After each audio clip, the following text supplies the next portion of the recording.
Dr. Sural from Kolkata. At the beginning, I must thank all the organizers for organizing such a beautiful virtual conference. Now, I'm finding myself probably the only masked man here, but unfortunately, I am sitting in the hospital and just few meters away, there's a COVID ward, so I don't dare to take off my mask. So the topic is anemia in chronic kidney disease and the myth busting. If you look at a very simple case, a patient came, 54 years old man, diabetes, high pressure with coronary artery disease. He was treated for chronic kidney disease. Now, he is being followed up with estimated GFR, which came down from 40 to 14 over a period of 2 years. The patient reports increased fatigue and asked about the causes of his anemia. So initially, the all RBC indexes were normal, and iron test results and serum folate and vitamin B12 concentrations were also found to be normal. So what is the most likely cause of the patient's anemia? Very simple question. Is it diabetes per se or relative erythropoietin deficiency? Can this be iron deficient? Or it's something else like multiple myeloma, which we often see? The answer you all know, this is probably relative erythropoietin deficiency. So why do people with kidney disease get anemia? A very simple question for the beginners. The kidney makes an important hormone called erythropoietin. It tells the body to make RBCs. And when you suffer from chronic kidney disease, the kidneys cannot make enough EPO. So this causes your red blood cell count to drop and anemia to develop. As simple as that. Now, probably the myth one is only people with advanced kidney disease are at risk for anemia. Is it true? This is not true. So anemia can happen early in the course of kidney disease, and it grows worse as kidney loses their ability to work well and make EPO. So if we look at this particular diagram, if you look closely, you can find that even at a level of when the serum creatinine was less than 2, the prevalence of anemia was 25%. So as the renal disease progresses, the prevalence of anemia increases, but sometimes when then less than 2 creatinine, that means the patient is asymptomatic, so still anemia can occur, and you will miss this anemia, and these patients sometimes go to physicians and the hematologists, and they usually look for some other causes. Second myth, probably what I think, most of the CKD symptoms are thought because of urea. But actually, if you look at the CKD symptoms, the lethargy, the weakness, shortness of breath, anorexia, chest pain, cognition defect, all these are probably not related to urea. They are rather several manifestations of renal anemia. In fact, not only the symptoms, hemoglobin level predicts mortality from heart disease in ESRD. So in this particular, you can see the diagram, you can see two groups of patients who are undergoing dialysis. In one, the mean hemoglobin is less than 8.8, and another one, the mean hemoglobin is more than 8.8. So you can see the cumulative proportion of surviving is much better in the group who is having a hemoglobin of more than 8.8. So not only the symptoms, even the mortality from heart disease, that is reduced in a person who starts with a good hemoglobin in a dialysis patient. Next question, as I have already discussed about the EPO, so probably many of us think that CKD anemia can be treated only by EPO, or we call them as ESA, the erythropoiesis stimulating agents. They definitely help to make your RBC, but what we have to understand, that without enough iron, ESA treatment will not work as well. So once a patient comes to with a chronic kidney disease and anemia, we try to look for what I've already mentioned about the erythropoietin deficiency, the iron deficiency, but at the same time, you have to look for other causes, like blood loss. A patient who is undergoing dialysis, because there may be some amount of blood loss in dialysis, the uremia per se can reduce erythrocyte survival duration. CKD is an inflammatory state, so if there is inflammation is more, then it can cause anemia. As these patients are much prone to infection, so infection can also lead to anemia. There may be some underlying hematologic disease, what we should look for if you don't find other causes of anemia and adequate EPO therapy. The patients who are suffering from CKD MBD with the metabolic bone disease with significant level of hyperparathyroidism, they can suffer from anemia. And of course, there is hemolysis and other nutritional deficits which can contribute to anemia. So once a patient comes to with CKD anemia, rather than jumping to start with EPO, we should evaluate the anemia. We try to focus on the history and physical examination. Then we do the simple tests like the blood biochemistry, the complete blood count, reticulocyte count to look for any evidence of hemolysis. Then for the iron status, you should look for the transferrin saturation and serum ferritin. And of course, sometimes we also do folic acid and vitamin B12 level when we suspect it strongly.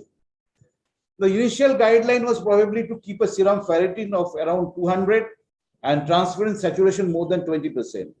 But now we know that this is probably a less value. So our target should be at least transferrin saturation more than 30% and serum ferritin more than 500. In fact, there are certain recent studies like pivotal in the dialysis patient or in the early non-dialysis patients where they have targeted even a level of serum ferritin more than 700 and transferrin saturation on 40%, and they got a good result. The myth 3, what I think probably sometimes because we are talking about the iron, people think that IV iron is the only form of iron. This is not true. The iron supplementation can be oral as well as parenteral. Now, pre-dialysis patients, because it can avoid the need for venous access and infusion monitoring and eliminate the risk of infusion reactions, oral iron can be given. It is, however, time consuming and requires months of treatment. It is typically prescribed to provide an approximate 200 milligram elemental iron daily. And if the goal of iron supplementation are not met within a period of 1 to 3 months course of oral iron, it is appropriate to consider IV iron supplementation. The benefits of IV iron is it enhances erythropoiesis. It avoids the adverse effects of oral iron like the anorexia and constipation, what often happens with oral iron. It provides adequate iron needed to meet demands associated with EPO. And maintenance IV iron therapy avoids the seesawing of hemoglobin with EPO therapy, what we often see with oral iron. So there are various IV iron preparations. Nowadays, we don't use dextran or iron gluconate. It is mainly iron sucrose or iron carboxymaltose. Now, myth 4 was again, IV iron may have a lot of side effects. That is probably not true with these newer groups of iron like carboxymaltose or sucrose. This is a recent data published in 2021 Kidney International, where they have shown that the group who are patients on CKD not on dialysis and patients on dialysis, the apprehension of infection, cardiovascular effects, CKD progression, anaphylaxis with IV iron are basically limited or minimal. Now the question is that will we have to take the ESA lifelong? This is another myth. No, it is prescribed to increase hemoglobin gradually to the recommended level. So it depends on the current hemoglobin level, how they are responding to ESA, and the type of ESA. So all erythropoiesis stimulating agents are not same. It may be erythropoietin alpha or erythropoietin beta, which we started using maybe 25 years back or 30 years back. They are being given shortly every 2 or 3 times a week. Then came dabipoetin, which you can give once a week, and SERA, the continuous erythropoiesis receptor activators. They can be given once in 2 months, every 2 weeks, or even once a month. Now the question is that is it more hemoglobin the better? No. Initially the target was to 13 or 14 hemoglobin, but there are various studies, there is meta-analysis which have now categorically shown that hemoglobin probably more than 11.5 to 12 is most of the time detrimental. So if the hemoglobin is increasing and approaching 11.5, the dose should be reduced by approximately 25%. If still the hemoglobin continues to rise, then doses should be temporarily withheld until hemoglobin begins to decrease. Target hemoglobin, as you see, that around between 11 to 12 should be the target. Less than that, clear benefit with no evidence of risk, whereas increased risk with additional benefits if you target the higher level. So practical approach is that you should check the adherence, you should measure the reticulocyte count, check serum vitamin B12 folate, serum PTH, serum CRP, so that you can understand the causes of ESA hyporesponsiveness. This is another myth. I won't call it myth. This is probably the very new thing. No oral agent is available as an alternative to ESA. Recently, there are various phase 3 studies using the hypoxia inducible factor stabilizer, which may come as an alternative to ESA. So I'm not going into details because these are still phase 3 studies are going on. So diet modification, I'm not going into details because my next speaker will talk on the diet modifications, but eating foods that are high in iron, vitamin B12 and folic acid may be helpful. Spinach and beetroot doesn't increase your hemoglobin in CKD patients. One thing I'll just mention, this part of country, a lot of people, they ask me regularly, should I, Dr. Saab, should I take kulekhada? Kulekhada may have some considerable iron content, but it is high calcium and sodium content.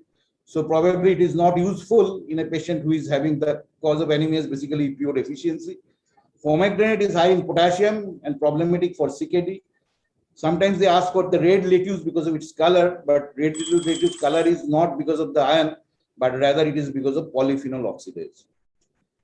So just to conclude my last slide, why is it important to treat anemia and CKD? It will give you more energy to do your daily tasks. Quality of life gets better. Ability to exercise improves and lowers the chance of having heart problems. But we have to understand that pathophysiology of CKD is a multifactorial, thus it requires a holistic approach. Thank you very much. Thank you so much, Dr. Sural. That was a very, very lucid presentation, and you also touched upon many of the questions that dietitians face, the red fruits and vegetables that we have to take. So we'll take some of the questions later on. Over to the next speaker right now for this aspect.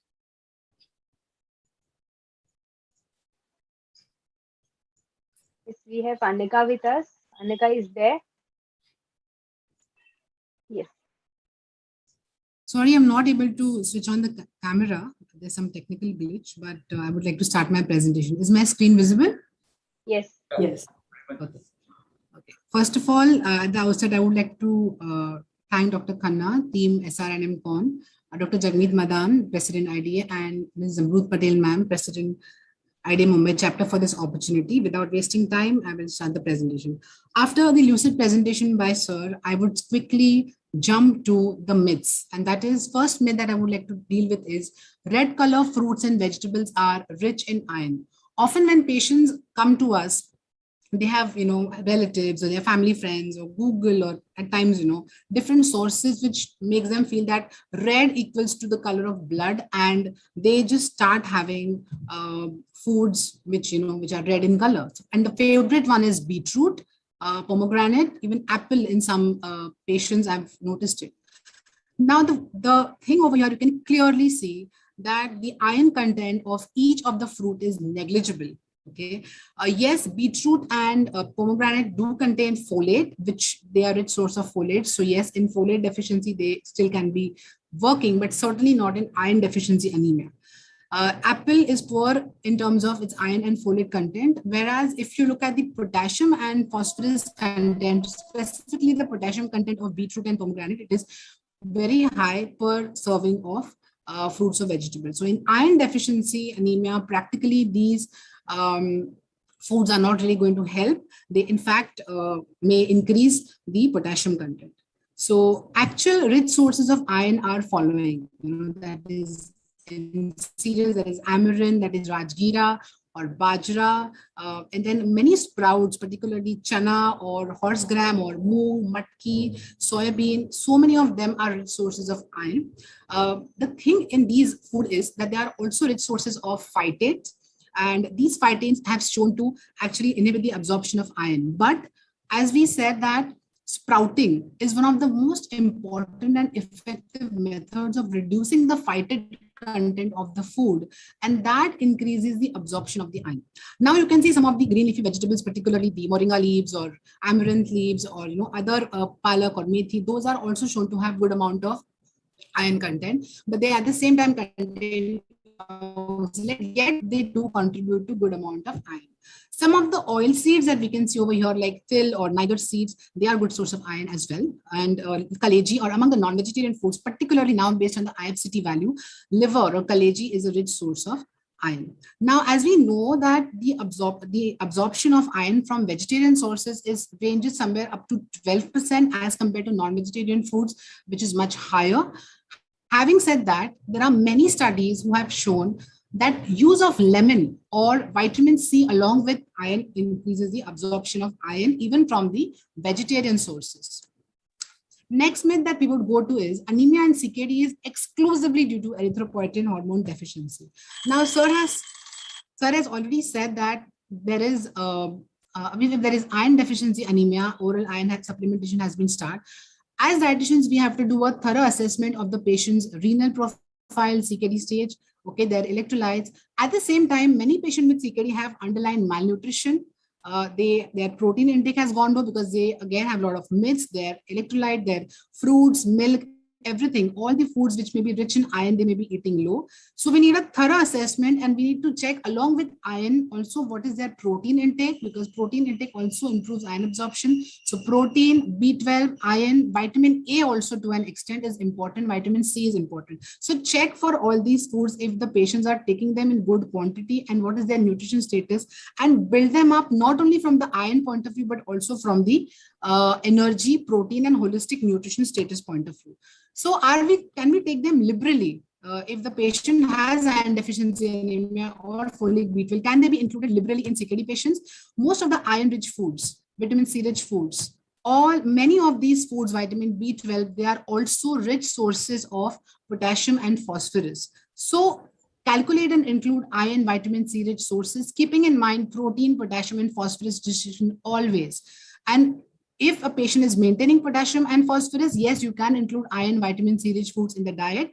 But in case of persistent hyperkalemia or hyperphosphatemia, or in late stages of CKD where there is erythropoietin insufficiency, prioritize these electrolytes, that is, give more importance to potassium, phosphorus, practice leaching of vegetables and legumes, because at this step, I would say if the patient is receiving either oral or iron supplementations, we need to give more importance or priority to the electrolytes and thereby practice leaching. And of course, I didn't find much study, but boiling practically did not affect iron content to that extent. So leaching should not affect as much. So these are some of the key points if I have time. Anemia in CKD need not always be exclusively due to erythropoietin deficiency. It could be iron deficiency, it could be malnutrition related. Diet prescription should be individualized, always depending on patient's renal profile. Pay attention to overall nutrition status in terms of energy, protein, iron, vitamin C, and vitamin A. Foods that resemble red color are not rich in iron. Many of iron-rich foods are high phosphorus and potassium. And always check electrolyte levels when adding iron-rich foods in prescription and monitor their level and follow. Prioritize correcting and maintaining normal potassium phosphorus over iron as it is given as supplementation in iron deficiency. Thank you so much.